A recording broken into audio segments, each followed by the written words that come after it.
Welcome back to Worldview. Now, joining us again today is Liz Reitzig. She's co-founder of the Farm Food Freedom Coalition and Grass Fed on the Hill Farm Buying Club. Liz spent last week in a theater across the street from the Sauk County, Wisconsin courthouse, managing a live feed around the globe, where the government presented its case requiring 4 days and tons of insipid detail against local dairy farmer Vernon Herschberger. Now, to remind everyone watching, Farmer Vernon was charged with 4 criminal misdemeanors regarding the shipment of raw milk, something that could not be said in that courtroom, and which Liz will talk about in a second. That could have landed this husband and father in county jail for up to 30 months, and he faced fines of over $10,000.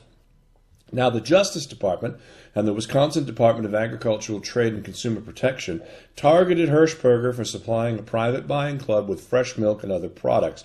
So, Liz Reitzig, welcome back to Worldview. Hi, Dennis. Thanks so much. It's great to be here. Well, you've obviously been working very hard at this, so we're waiting with bated breath. Is the good farmer going to jail? Well, he was acquitted on 3 of the 4 counts, and he was found guilty on the last one, which was violating the holding order. And that one actually carries the maximum, or carries the greatest maximum penalty of up to a year in jail and up to $10,000 in fines, plus the cost of the product he moved.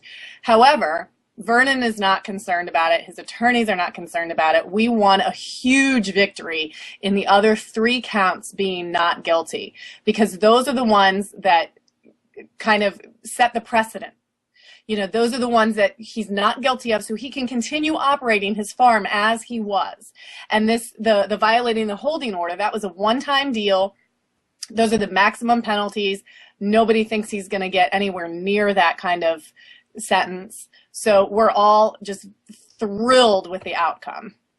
Let's talk a little bit about how the prosecution handled this case, because I've been following the live feed and, of course, the postings on your Facebook page and other places. By all accounts, they seem to be their own worst enemy. Yeah, I mean, there were some things that the prosecution did that kind of had everybody scratching their heads, and the defense team said they'd never seen anything like it. And, you know, it's one of those things I think we're going to be puzzling about for a while. They were fierce. They were vindictive. Now, I mean, I remember little things such as, you know, and if I was a member of that jury, I would imagine I would be quite aggravated being sent in and out of the courtroom so many times. But they seem to be arguing over bits and pieces as opposed to the broader case itself. For example, they wanted to admit only 1 page of an order as opposed to or a document as opposed to the entire document. Give us a little bit of background on what was happening there.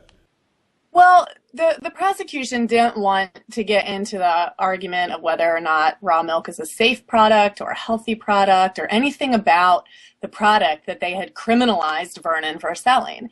So, and they also didn't want to get into the membership agreement, which is really the crux of the issue that we're discussing here, whether or not private food arrangements can operate out of the confines of government regulation.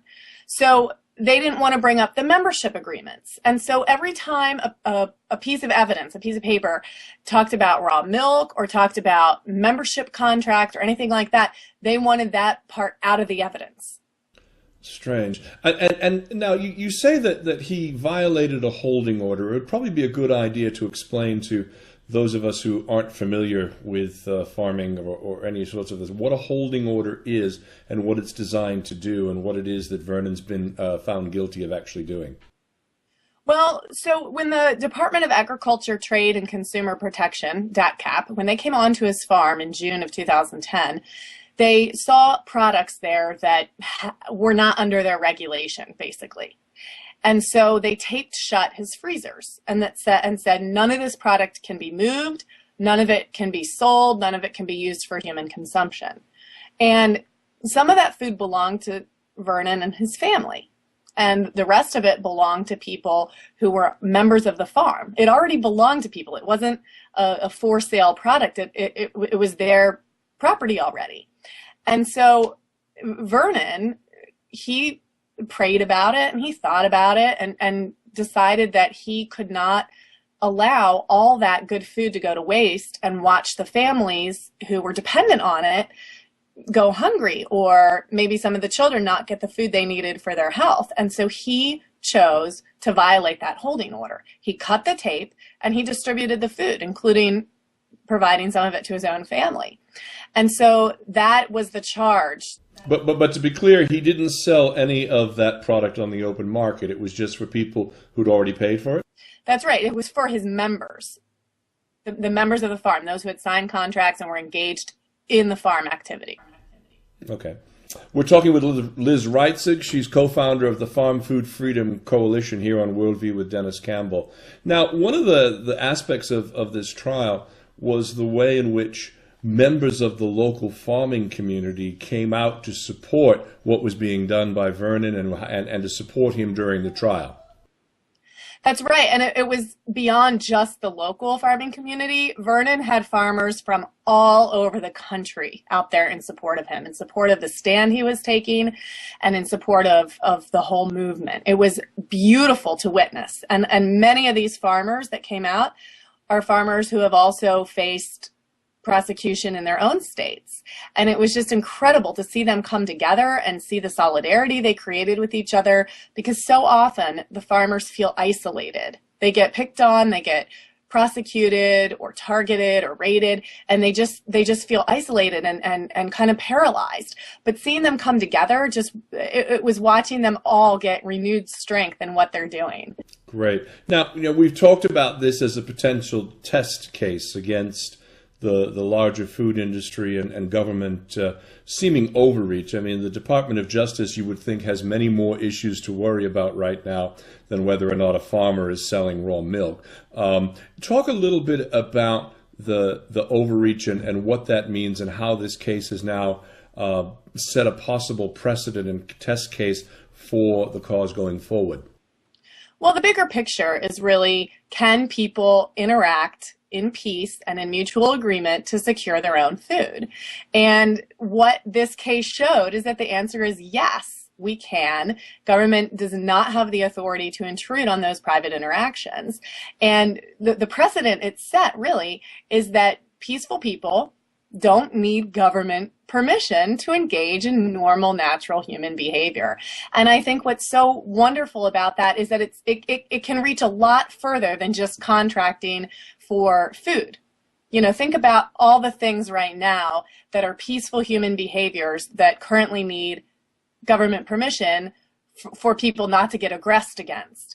And now it kind of opens the door. We've got a foot in the door now. This is one case, but I think it really shows what can happen when communities come together, when we're optimistic about this, when we work together. It shows that, people really don't believe that we need government permission for peaceful, normal, natural human behavior. The jury sided with us on that.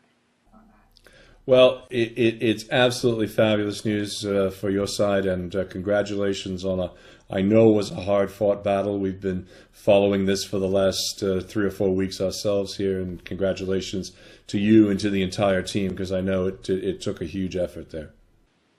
Thank you. Thank you so much. We've been speaking today with Liz Reitzig. She's co-founder of the Farm Food Freedom Coalition, Grass-Fed on the Hill Farm Buying Club. Now, she's spent the last 6 years representing say that 5 times fast, Dennis, small farms and consumers at the state legislature and in the halls of Congress, lobbying for fewer restrictions on farmers. And as the mother of 5 young children to whom she feeds nutrient-dense foods from local farms she knows and loves. Thank you so much for being with us, Liz. Thank you, Dennis. Have a great day. Now, you too. And when we return to Worldview, we're going to be taking a look at a big case that happened over the weekend in Lyon, France, where the first case against Monsanto, proving that they had some liability in the illness of a farmer there in France, as well as take a look at a roundup at all of the action against Monsanto and genetically modified foods. You're watching Worldview with Denis Campbell. Stay right here.